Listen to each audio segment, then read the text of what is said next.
Buenos días, María José. ¿Qué tal? Naciste hablando el aragonés, ¿no? El aragonés, claro. Y toda la vida con tus padres, tu familia. Y aquí lo mismo. Sí. ¿Y en Zaragoza sigues hablando el aragonés? Sí, porque yo con mis hijos, desde luego, cuando estoy con ellos, yo el aragonés. Sí. Y con la gente que conozco, pues me llaman para y eso, el aragonés, aunque sea de mano para... No, maleducado no es nunca, y menos hablar una lengua tan bonita como el aragonés y en sus visitas, pues, formas de hablar muchas veces, ¿no? Y nada, pues para nosotros es un placer también pues, encontrar gente que habla aragonés, que lo siga cultivando y que hoy, pues bueno, pues, la idea es apoyarlo y que se pueda enseñar y transmitir, ¿no? Que es importante.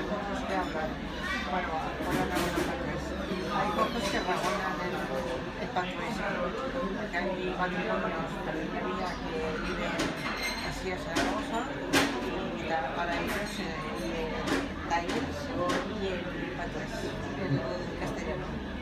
Pues muy bien, pues nada, pues un placer conocerla, ¿vale? Y seguiremos, trataremos de apoyar esta lengua que forma parte de nuestra riqueza cultural y lingüística. Además, la primera vez que hoy es el día de Aragón. Bueno, pues ahora ya no se nos puede olvidar.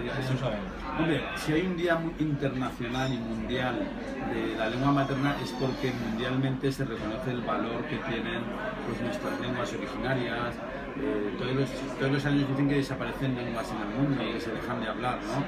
Y frente a los que opinan que debería haber una sola lengua en el mundo, es verdad que desde un punto de vista práctico pues nos ayudaría a entendernos, pero por otro lado perderíamos una cantidad de cultura impresionante, porque los idiomas son cultura también y eso también es muy importante conservarlo.